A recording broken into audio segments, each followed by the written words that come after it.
ni Noyul si Gyeong-sok sa non-lethal part ng kanyang katawan at inutusan itong magpanggap na patay. Nilagay siya sa kabaong na nilagyan din ng marka upang ibigay sa mga Modus Boys. Sumapi siya sa kanila at matapos i-fake ang pagsunog sa kabaong ay pumunta na sila sa sikretong kwarto ng Modus Boys. Doon ay nilipat na nila ang katawan ni Gyeong-sok sa lamesa at pinakilala naman ni Soldier 1 si Noyul sa kanila. Bago magsimula ang operasyon ay inatake ni Noyul si Wan at pagtapos ay maangas niyang inisa-isa ang Modus Boys. Sa huli ay tinapos niya si Wan at inutusan ng natitirang Modus Boy na sagipin si Gyeong-sok kapalit ng kanyang buhay. Samantala, dinala ng mga worker ang isang pabaon sa kwarto ng mga players na nagulat nang makitan si Gi-hun pala ang nilalaman nito. Kinagabihan ay nagising siya at agad naalala ang sinapit ng kanyang kaibigan. Dumating ang manager at ni-reveal sa mga players na meron na silang tigti 25 million pesos kung sakaling gusto na nilang tapusin ang palaro. Bago magsimula ang botohan ay nagwala si Gi-hun at nagmakaawa sa kanila na tapusin na ang kanyang buhay.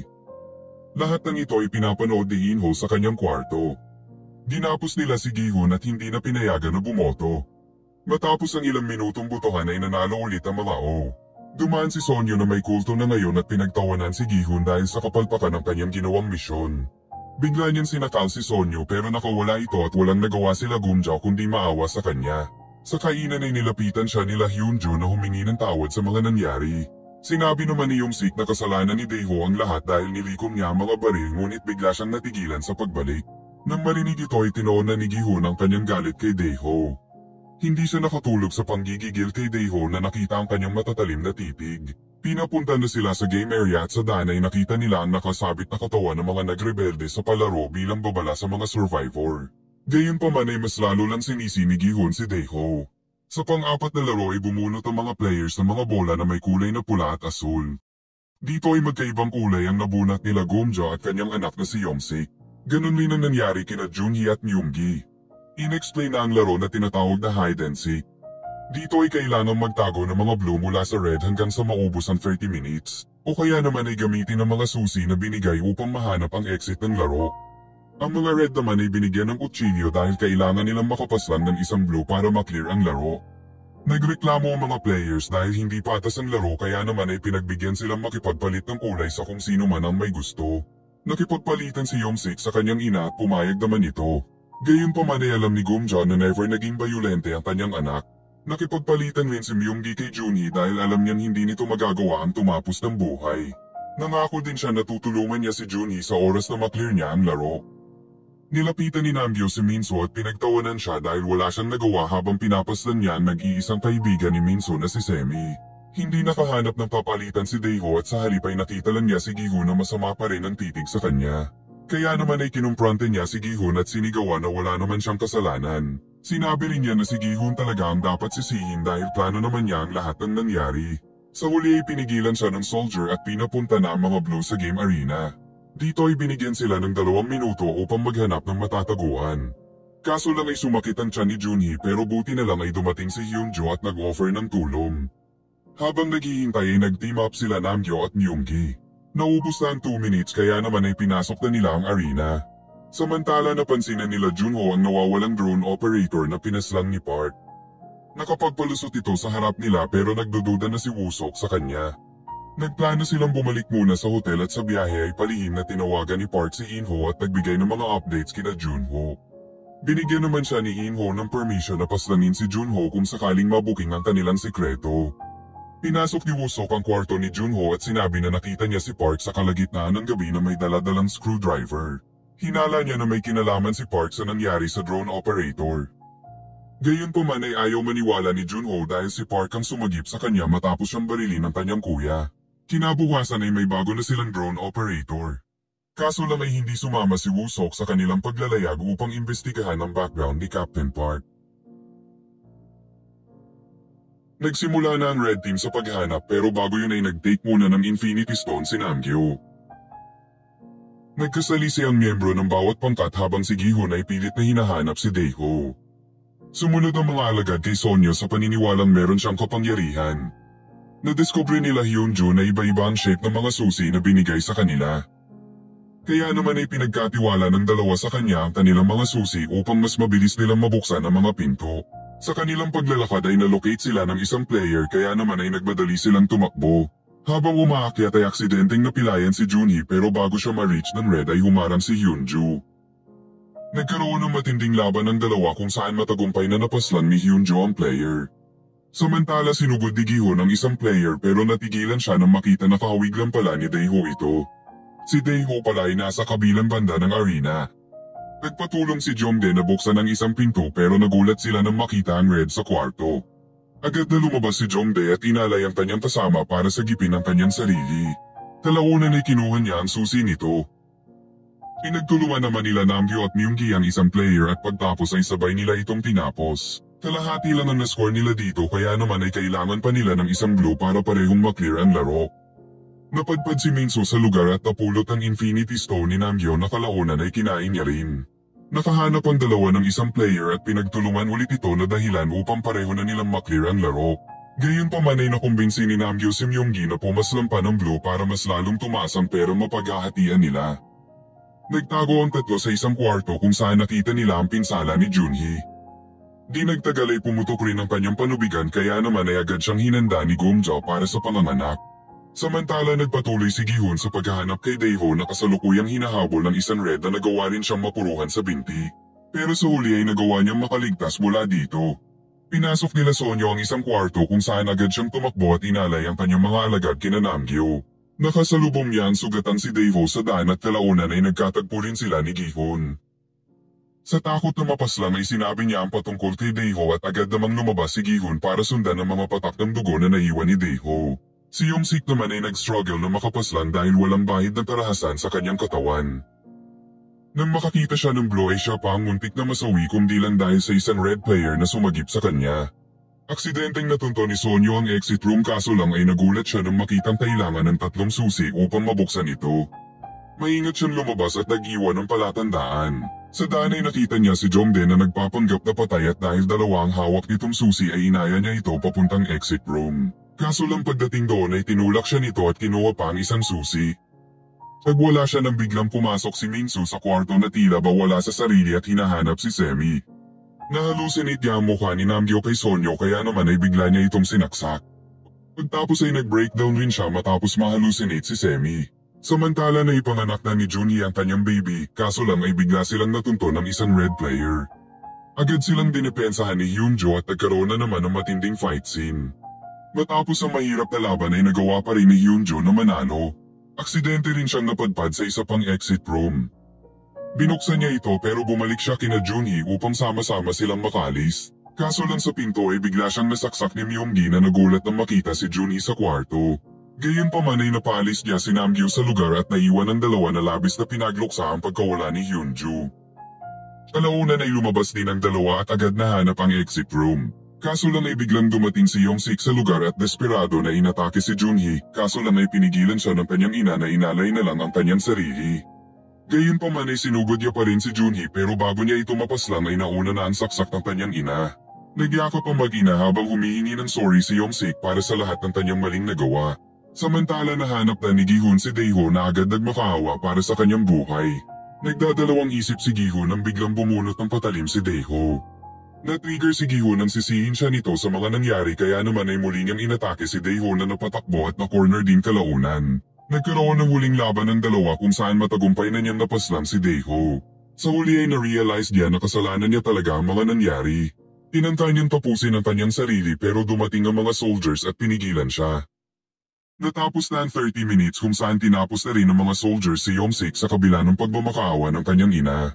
Sa kabilang storya natapos na ng modus boy ang operasyon kaso lang ay pinaslam pa rin siya ni Noyun. Sa huling eksena ay nagising na si Gyeongsuk.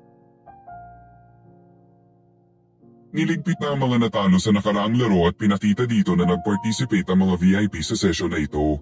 Sa parehong araw ay naghanda si frontman ng dinner para sa kanila. Pagbalik sa kwarto ay na-realize ni Namgyo na nawawala ang Infinity Stones niya. Dumating ang manager at in-announce na 25 players na lang ang natitira at meron na silang tigsi 70 million pesos na pwedeng iuwi. Nagsimula na ang botohan kung saan nagmakaawa si Gomjo sa kanila na bumoto na sa X para makauwi na si Junhee at ang kanyang bagong silang na anak. Gayunpaman ay mas nanaig pa rin ang pagiging greedy ng mga players. Walang nagawa si Myunggi kundi magilty dahil sa pagpaslan niya kay Hyunjo na siyang nagpakabayani para kay Junhee at kanilang anak. Samantala nagpalipad na sila Junho ng drone sa isla nung biglang tumawag si Woo-sok sa kanya. Sinabi nito na nagtanong-tanong siya at wala namang nakakakilala kay Captain Park sa address na sinabi nito. Nang marinig ito ay nagkaroon na ng kaba si Junho. Habang umiikot ang drone sa isla ay kung ano-anong palusot ang sinabi ni Park. Nag-dive si Junho papunta sa isla at sa paglalakad niya dito ay ninumbalik ang kanyang alaala sa lugar. Kaya naman ay kinumpirma niya sa kanyang mga kasama na ito ang tamang isla at nag-prepare na sila para puntahan ito na labis kinakaba ni Park. Kinagabihan ay pumunta sila Woo-sok sa bahay ni Park kung saan nagulat siya sa aso nito. Sa loob ay nagulat siya nang makita ang mga pictures ni Park kabilang na ang litrato kasama ang salesman. Biglang nakawala ang aso at inatake siya kaya naman ay napilitan siyang barilin ito. Palabas na sana siya nang makita niya ang storage sa ilalim ng kulungan ng aso. Naglalaman ito ng pera at uniform ni Captain Park sa palaro. Kaso lang ay biglang dumating ang mga pulis at hinuli siya. Samantala dinisguise ni Noyu si Gyeong-sok at nilakad na nila ang daan pabalik ng kwarto. Pinagpanggap niya si Gyeong-sok bilang si number 16 at pagtapos ay palihim niyang inakyat ang vent ng lugar. Nadiskubre na ng mga soldiers ang katawan ng mga pinaslang ni Noyul at agad ni-report ito sa kanilang officer. Bumalik siya sa control room at agad nagduda sa kilos si Gyeong-sok nang makita ito sa CCTV. Pagkapasok ng officer sa kanyang kwarto ay nagulat siya nang makita si Noyul na galing sa vent. Nagdemand ito na tulungan sila ni number 16 na makalabas ng lugar. Balik sa kwarto ay kinwento ni Gumja kay Gi-hun ang patungkol sa pagkamatay ni Yong-sik at pagtapos ay nagmakaawa siya kay Gi-hun na tulungan niyang makasurvive si Junhee at kanyang anak. Sa sumunod na araw ay palihim na nakatanggap ng susi si Noyul mula sa officer. Sa kwarto naman ay nagulat ang lahat nang makitang tinapos ni Gumja ang sarili niyang buhay. Hindi napigilan ni Junhee na maiyak dahil dito. Ilang sandali pa ay pinaghanda na sila para sa panglimang laro. Sa daan ay hirap maglakad si Junhee kaya naman ay tinulungan siya ni Gi-hun na kargahin ang baby. Si Namgyo naman ay nagwi-withdrawal dahil halos isang araw na siyang walang Infinity Stone. Dumating na sila sa game area at nagulat nang makita ang mga higanteng mascot. In-announce na ang panglimang laro na tinatawag na jump rope kung saan kailangan lang nilang umiwas sa lubid hanggang makatawid sa tulay.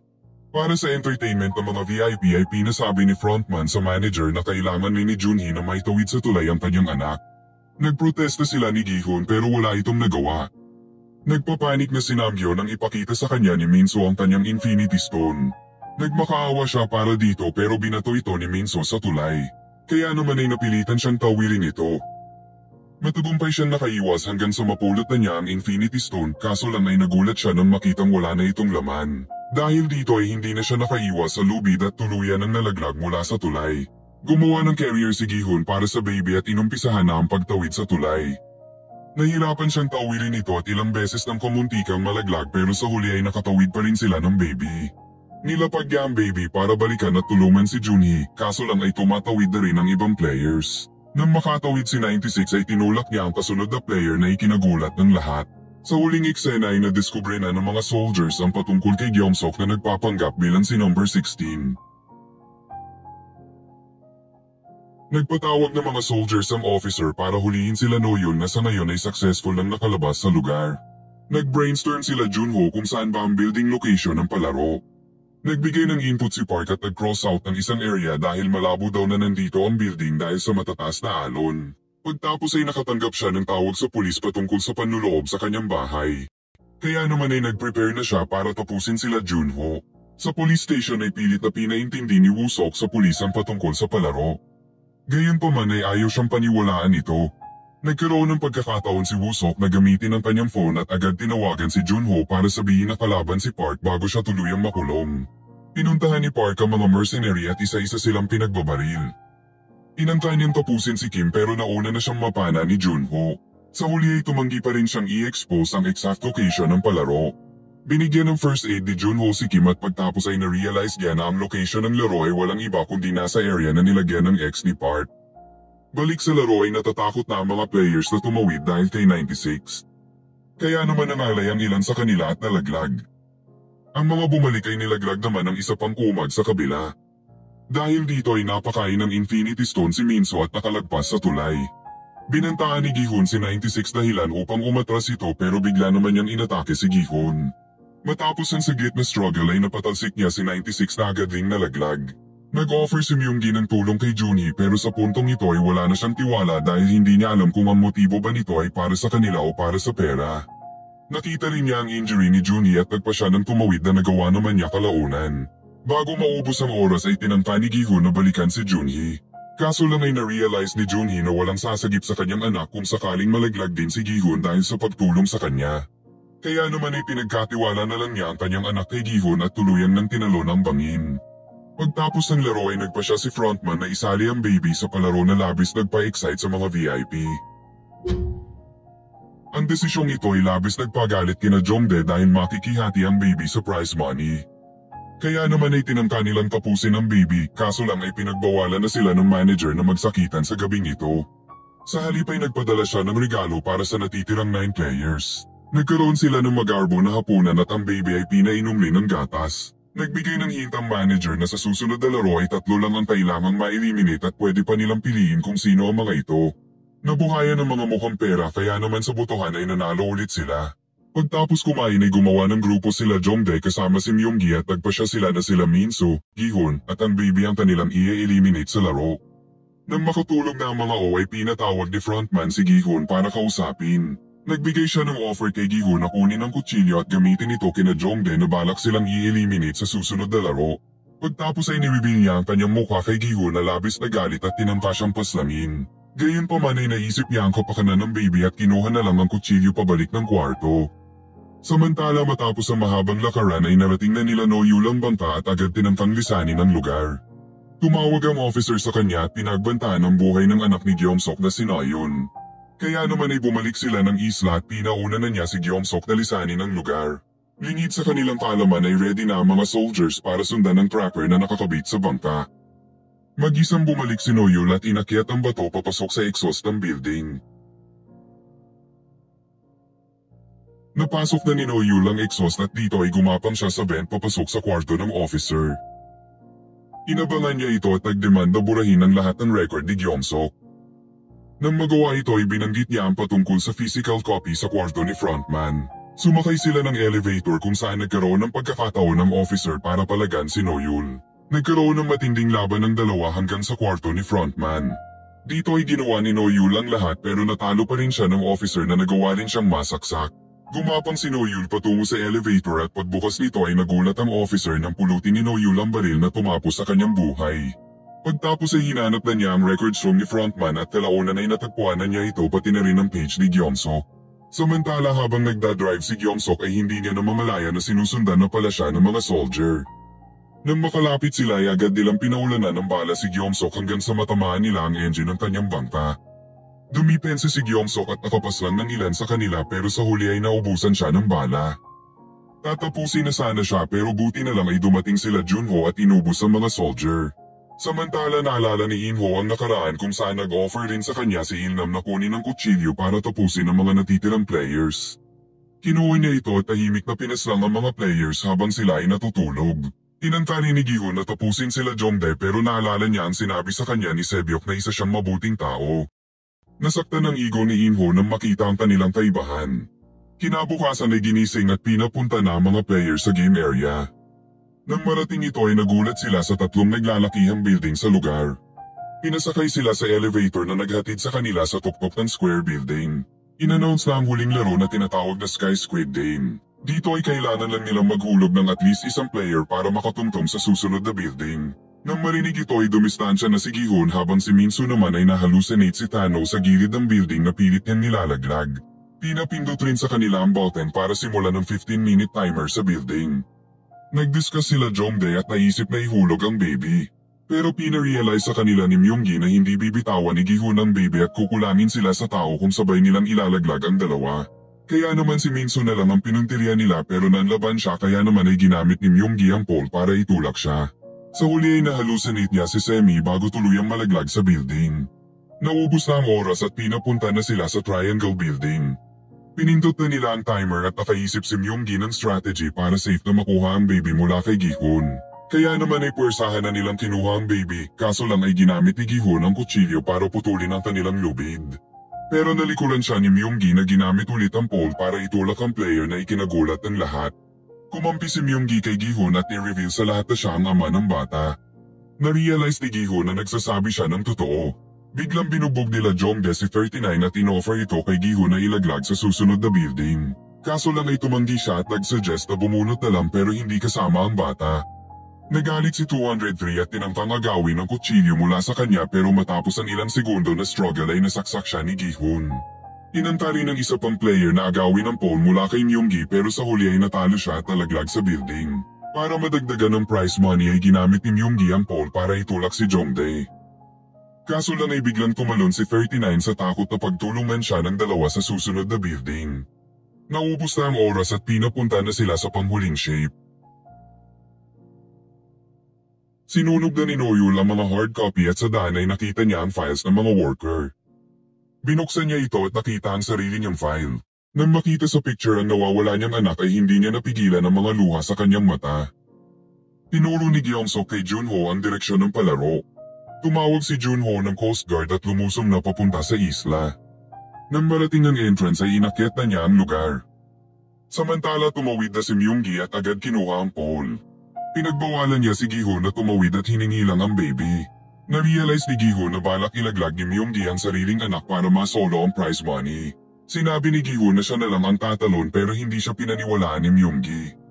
Sa halip ay inakala pa niyang may relasyon sila ni Junhee sa sobrang sikap ni Gi-hun na protektahan ang bata. Kaya naman ay nilapag na niya ang baby at dahan-dahang umatras para palihim na makuha ang kutsilyo. Bago mawala ang tulay ay tinalon niya ito at agad hinarap si Myung-gi. Nagkaroon ng matinding laban ng dalawa kung saan sa huli ay natalo si Myung-gi. Nagbanta siyang ilaglag ang baby kaya naman ay binitawan ni Gi-hun ang kutsilyo.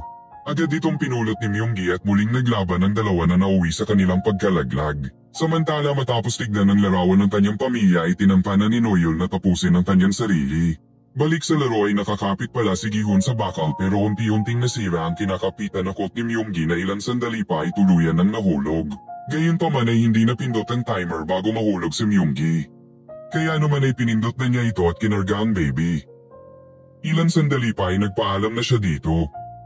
Tumingin siya sa mga nanonood at sinabing sila ay mga tao at hindi kabayo na tinatayaan ng pera. Pagtapos ay tuluyan na siyang tumalon at sinakripisyo ang sarili para sa baby. Hindi na satisfy ang mga VIP sa ending na ito samantalang naantig naman si frontman sa kanyang nasaksihan. Nagkaroon ng pag-asa si Noyul nang makita ang sakripisyo ni Gi-hun. Dumating na ang Coast Guard kaya naman ay nagmadali na ang staff para sa evacuation. Sinit na rin ni frontman ang timer para pasabugin ang buong lugar. Pinuntahan niya ang katawan ni Gi-hun at nag-alay ng respeto. Pagtapos ay umakyat siya at kinuha ang baby. Sa wakas ay nakita na siya ni Junho pero hindi niya ito kinausap. Sa huli ay nakaalis na ang lahat ng staff kabilang na si Noyul. Sumabog na din ang buong lugar pero nakaalis na si Junho na kalaunan ay na-pick up rin ng Coast Guard. Sa sumunod na araw ay pinasok ni Inho ang building ni Gi-hun at tinakaw ang kanyang pera. Lumipas ang 6 na buwan ay binisita ni Noyul si Gyeong-sok. Gayunpaman ay hindi siya kilala nito dahil nakamaskara siya sa lahat ng oras na sila'y nagkasama sa isla. Dumating si Nayo na magaling na dahil sa donation ng mga tao sa perya. Pagbalik sa kotse ay tinawagan si Noyul ng broker na nagsabi na may nakakita daw sa anak niya sa China. Sa sumunod na araw ay nagtungo na siya sa airport para dito. Si Woo-sok naman ay nakalaya na sa kulungan. Pag-uwi ni Junho ay nagulat siya nang makita ang baby ni Junhee kasama ang credit card na naglalaman ng halos 2 bilyong piso na napanalunan nito sa palaro. Ang broker naman ay matagumpay na napag-reunite ang kapatid ni Sebyok sa kanilang ina. Pumunta si Inho sa Amerika at nagbigay ng box para kay Goyong, ang naiwang anak ni Gi-hun. Sa loob nito ay ang uniform ni Gi-hun pati na rin ang credit card na naglalaman ng naiwan niyang pera sa building. Sa huling eksena ay may teaser para sa Squid Game USA.